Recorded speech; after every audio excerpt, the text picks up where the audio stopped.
All right, this is the Blairing Out with Eric Blair show here in beautiful Costa Mesa, California at the Observatory with SCOWL. I'm Kat, and I sing in SCOWL. I'm Malachi, and I play guitar. My name is Cole, and I play the drums. I'm Bailey, and I play bass. Kat, what was your youth like growing up in a few small towns west of Sacramento like Rockland and Loomis? It's pretty lonely, I'm not gonna lie.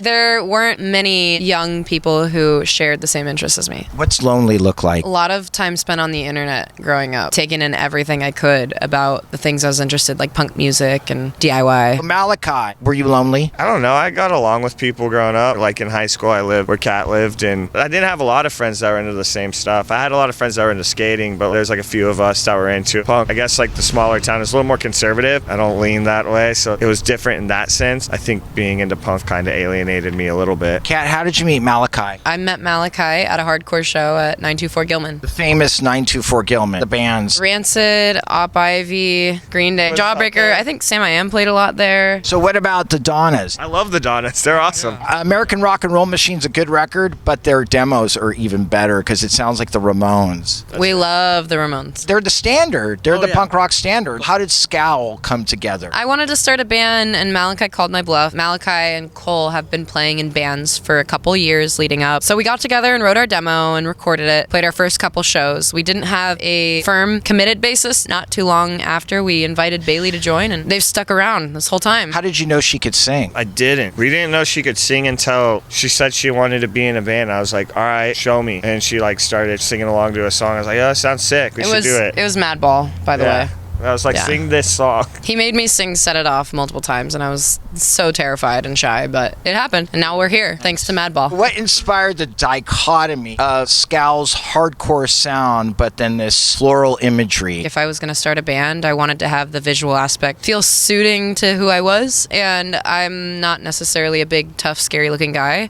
And as a lot of hardcore bands tend to lean into that imagery, I wanted to do something different. Luckily, it stuck, and some people liked it, and that was really cool. Mr. Bass Player, Bailey, tell me what you love about being in SCOWL. Getting to travel the world for as cheap as possible. Cole? My answer's not too different from Bailey. Just being able to travel and just being in a band has always been my dream. Be here with some of my best friends. Wouldn't trade it. What is SCOWL's message to the world? Oh, man. That's a loaded question, dude. That's a heavy one. I would say just have fun, be punk. That's like the whole thing is like we just decided to start a band, and half of us didn't know what we were doing, and some of us knew more than others, and I was one of the people that didn't know what the hell I was doing. But I had always heard like punk bands just buying a guitar and starting to write music. Make the music you want, make it how you want, do what you want. You're a hero. Before you got in SCOWL, you were you did downhill skateboarding. Yes. Okay, you got to be a hero to do that. You know jujitsu. You got to be a hero to do that. So you got your own bodyguard on tours. Why did you choose the song Opening Night as the lead single and video Psychic Dance Routine? We felt it was a very strong track, and we also wanted to showcase our experimentation. So you think this new album is experimental, Bailey? Yes and no, actually. I would say songs like Opening Night, maybe some more of the poppier, radio-friendlier things that are inspired by like 90s, 2000s indie rock. The Stooges, more straightforward rock and roll bits mixed with hardcore. On the last record, there was a lot of those elements in there, but these ones I feel like we just kind of got to let those moments shine a bit more. 5 badass songs, and they all work together, but they're all really strong standalone tracks. Cole, Opening Night encapsulates a good introduction to kind of what you're getting yourself into. You've established yourself as this hardcore band, and all the people that love you and that have given you breaks in the industry, they love you because you're a hardcore band. And now you're stepping out into this new world where eventually you're going to evolve into kind of a pop band. No. Oops, I did it again. No. We're absolutely going to be a hardcore band at heart at all times. If that means we use pop, rock, indie, punk, whatever elements, we're going to do that because we're musicians and we grow and we change. But we'll always be a hardcore punk band. On the EP, there's very straightforward hardcore songs. My vision for it is like we will always have those on the record. We like weaving in and out of the sound of maybe some more softer songs into harder songs because it's fun. When you listen to the full EP, they all kind of go into each other. Going between the two sounds is something we'll always do, but losing what makes us is something we ever intend to do. Yeah, I was just joking anyways. I was just kind of like prodding you guys a little bit. I know you're not going to go pop. I just thought that'd be something extreme to say. There's nothing wrong with pop. We all listen to it, so it's not an insult to me. I just think the first single we dropped, thought it was funny that people thought like, oh, the whole album's gonna be like that. And it's like, no. You wait and see. Kat, you write all the lyrics. So what inspired the lyrics of the songs off your forthcoming EP, Psychic Dance Routine? Let's start off with Shot Down. I was inspired by people pissing me off. In the chorus, I'm kind of begging the listener, like, hey, I want to expel this feeling. I want to freak out. I want an impressive sound. I want to be cool. I want to like do something cool and important. That these people, you know, who I feel like are dragging me down, I feel shot down by them. It's super, super straightforward. Psychic Dance Routine. This one's a little bit more metaphorical, clearly. To me, a psychic dance routine kind of represents mental gymnastics that you do in a friendship or relationship or with the people around you to communicate with them, whether it's physically talking to them or trying to communicate a feeling through your actions and feeling chained down by their controls of their ideas of what your intentions are and feeling out of control and misunderstood. Wired. Wired is about pretty much technology and feeling really sucked into it, feeling there's no escape. I've kind of touched on this before in previous Scowl songs like Retail Hell. I just feel very chained down again to compete on social media and the things that we're expected to be involved in. We have this false idea that we have no choice but to be involved. Opening night, I mean, that's basically about you from the tour bus to the stage. Yeah, it can be taken that way. It's pretty clear, but in the same way, it's also just about daily performance. And that could be at your job. It could be, again, like on social media, in your social groups, in your life, and in your recovery. Sold Out. Sold Out's the last song we wrote on Psychic Dance Routine and the last song I wrote, and I was struggling a little bit with the lyrics. I think it's kind of poking fun at people kind of saying we sold out. Realistically, the song is about a struggle with a person and wanting them to understand you and wanting them to like communicate with you directly instead feeling, again, like sold out, ratted out, feeling misunderstood. What inspired the cover? I had a lot of concepts in my brain when we were coming up with the cover art. You know, I wanted this crystal ball and I wanted my hands over it and I wanted a dancer because, you know, Psychic Dance Routine. And I wanted to go a little bit darker than we usually would just because that's how I was feeling. But we wanted to continue with the Scowl vibe, quote unquote, you know, with the flowers, and we wanted to keep it somewhat different from what you would expect a normal hardcore EP cover to look like. The dancer in the crystal ball is actually a photo of Malachi's great grandma, who is a dancer or was a dancer. And so that was also a really fun little moment to include her. And then the hands are my hands and my nails. You guys toured with Limp Bizkit. Bam! Yeah. You go from, hey, we're playing a parking lot to Madison Square Garden. Did it all for the nookie. Yeah. You don't wrap your head around it. You just take it as it is and you enjoy it to the fullest extent. You just love every moment. I'm not done mentally processing that. It's been almost a year. It hasn't sunk in by any means. I was just excited to do it. That's like every time we get an opportunity, we try to just take them as they come. And I thought, now I could say I played here. I was really thankful to have that opportunity and really stoked that we got to do it. A gig's a gig, man. I'll play wherever. As a bass player, that's my number one rule. I do bar mitzvahs, Madison Square Garden, Sonic Burgers. It's all good. That is the heart of a true bassist right there. It is. Are you going to marry her? I think that's the plan. Is it? Yeah. Supposedly, that is the plan as of now until she kicks me to the curb. So, if these experts like Fred Durst, a power in the music business, and he reaches out to you, it means you guys have got that it factor. I can't believe it. I think it's crazy. It's really cool though, and I'm really grateful. What did you learn about yourself opening for Limp Bizkit? I kind of learned how to use monitors. I didn't really know how to use those before, and I was like, oh, I can ask for them to turn this shit up, and I could hear myself now. And then I had never played venues that big. How do you think Scowl's new EP, Psychic Dance Routine, differs from 2021's How Flowers Grow? I think we've honed in a lot more on what we think is Scowl's sound. We got to be a lot more collectively creative with Psychic Dance Routine. How Flowers Grow is a great concrete base for what I think we've done so far as a band, but Psychic is finally stepping into territory of a lot of creative experimentation and confidently doing so. What did it mean to you to be featured on the December 2022 cover of Krang magazine? That was such a cool opportunity. It meant so much because I grew up reading Krang magazine, so it was awesome. It meant the world. At that point, you didn't think I'm a rock star now? I don't think I'm a rock star. The way I look at it is like we come from hardcore and we play with hardcore bands. We write for our community. There won't ever be a time where I'm not going to walk into a show and try to help book shows where I live and be a part of our community. I'm just excited that I get to tour and like play shows. Working with Grammy-nominated producer Will Yip, was it a collaborative experience? It was the best time ever. It was probably my most cherished experience so far recording new music. There was definitely moments that were collaborative, really collaborative. He taught me so much in such a short amount of time. Your mission statement. Do what you want. How do you stay humble in the face of all your success? By having low self-esteem. No, don't take that advice, first of all. You actually should have high self-esteem and still stay humble and be self-aware and work on yourself so that you recognize who you are and your place in the world and what makes you happy. I just always want to treat people how I'm treated and like treat everyone with like kindness and respect. My friend group too, if I ever got cocky, they would just annihilate me. I think it's important to be thankful for everything you get and treat people with the kindness that we've been shown. If I didn't want to be so humble, I'd play a cooler instrument. Bass will really humble you. Bass is like the coolest instrument in the whole world. What are you talking about? Does evil exist? And if so, how would you define it? It exists. I mean, it probably exists. I mean, look at like Ted Bundy and stuff. I define it as just human beings and human nature. A lot of people are good, but there's a lot of bad, and every good person has a little bit of bad sometimes inside of them. So I think evil's just everywhere. Or the internet. Internet's pretty evil a lot of the time. So I'm not equipped to answer that. I mean, when it comes to metaphysics and morals, that's not my forte. I believe evil exists. I would define evil as anyone who harbors any sort of resentment or hatred towards another person just because of the way they are. What is your greatest fear? The deep ocean. Dying in a plane crash. Not afraid of dying, just dying in a plane crash. winding up old, alone, and miserable. Okay, well, here's the solution to that problem right here. Okay, so how do you...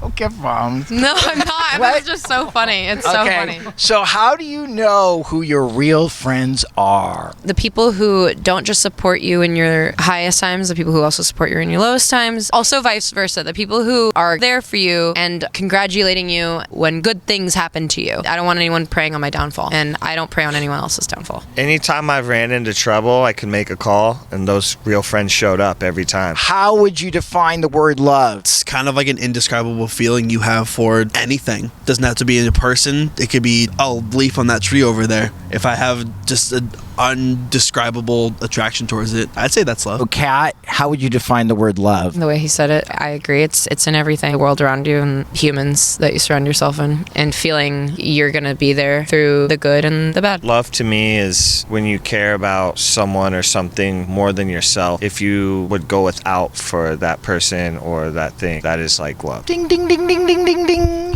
He gets it right. The hidden hand. Okay, Bailey, When you like something a bunch. what is the most unselfish thing you ever did for somebody? Oh man, right, just off the top of the head, I don't know. I help people move. I can vouch for that. He helped me move, but it was at the cost. I had to get him lunch. No, you didn't have to give me lunch. But that was our agreement. Yeah, I would have done it without lunch. Okay. Most unselfish thing you've ever done for someone? Probably plunging other people's toilets. My dad's a plumber. I have good genes, like, for plumbing, yeah. Sir? Let people stay with me and Crash on your couch. crash on the couch, help people move. I don't know. I try to be unselfish. I have friends that put money on their books when they're going to university. Bailey? Try to give money to people in need when I can. You know, if I got... the back line. Yeah, like sharing a backline, loading in by myself the gear. But I don't know, if I see someone on the street, if I got a couple bucks, no, we both got one, you know? That's just how I live my life. Okay, what are the greatest adversities that you had to overcome to get where you are today? Probably being a little bit resentful of the world around me because I didn't feel understood, and finding love and happiness in every little thing, positive or negative. Financially, I've never had a lot of money, so getting to where I am now, I had to work hard. And I guess I could say getting past my mental health. Like, I've definitely dealt with that, so to be here now is a great feat. Kind of in the same boat, similar kind of mindset. Certainly my mental health as number one, as the greatest adversity there is. What brings you the most peace in your life right now? Right now, my alone time. I love my alone time. That brings me the most peace in life. My noise-canceling headphones. When we play the set, that's like the happiest I am ever. I think about my old dog, passed away. You know, it's hard, but kind of makes me feel peaceful. Think about the times I had with my old dog. Were there any parental precepts that you rebelled against? Yeah, totally. I mean, I think my parents were very busy people, and when they were paying attention to me, they definitely were we were not getting along, but when they weren't, it didn't really matter. I kind of went and did whatever I wanted, whether they liked it or not. Like the things I was interested, the way I dressed, and who I was as a person. So yeah, we definitely didn't get along about certain things. I always wanted to dye my hair and get piercings, do all that crazy shit. Now, though, my parents appreciate that about me. I didn't listen. I just did what I wanted. I was like, if they're like, you're not going out, I'd be like, I'm going out. They'd be like, you're not going out. And I'd be like, stop me. And I'd walk out. I wasn't always the most well-behaved kind of kid. I have a funny story about this very specific instance. When I was in the 8th grade, I found this Circle Jerks t-shirt in PE, and it was all covered in like piss, and it was nasty, and I wear it all the time. And one day my dad goes, "What is that? You got to take that shirt and throw it in the trash." And I was like, "Why?" He's like, "Do you know what circle jerking is?" And I was like, "No, I really don't," you know. And he explained it to me in great detail, and I was like, "Oh, it is pretty gross. I love this band though." So I threw it in the trash, and then the next day I went and I got it out, and I wore it all the time secret. But just about like a month or two ago, the Full Circle had come. This is about 13, 14 years later. I told my dad, I was like, "Hey, you're never gonna believe it, but we're gonna open for the Circle Jerks." And Kat was on Keith's podcast a while ago, and they've become kind of friends of ours now. So my dad was like, "All right, that's actually pretty fucking cool, man." That's pretty much what he said. And I was like, all right, cool. So that was a little full circle moment that I had. A full circle jerk moment that you had. My answer is kind of similar to Kat's. They definitely weren't super stoked on everything I listened to, and I didn't listen to them when I had to, do things around the house or whatnot, or had to do my homework or anything like a normal child. Now they're very, very supportive. Like, to the end of the earth. I don't think you guys consider yourselves rock stars, even though you are. I want to be a rock star when I grow up. So how would you define the word rock star? That one's hard because sometimes I feel like rock star can be a negative word, and sometimes I feel like rock star is a really cool word. Like some people that, like on this tour that we're on, when they get off stage, I'm like, "You're a fucking rock star, dude. Fucking awesome." But some people are also rock stars in that they think they're too cool. I think there's multiple definitions to that word. Not on this tour, though. No one thinks they're too cool on this tour. Yeah, they're all good rock stars. If you look at someone, you're like, "Yo, dude's a rock star." It's just like, you see people that are like change music with what they do, and like they do things in a really cool way. And then I guess, like you said, there's like people where they're like, "Oh, that guy's acting like a rock star." Or it's like being too cool. But I don't think true rock, like someone who's like a true rock star, is like, I think they are true to the good meaning of it. Yeah, I agree with all that. It can be a derogatory thing. It can be in a terrible mindset or an illusion one can have with themselves. But it's usually a rock star, someone that's just badass at what they do, like these guys here. Like I think that to the fullest. Everyone on this tour package, Show Me the Body, Zulu, Jesus Peace, my homie Trip, Zulu. Like all these guys, they love what they do and they're the fucking best at it, and we get to do this every day. And that's awesome. How important is fame to you, and could you live without it?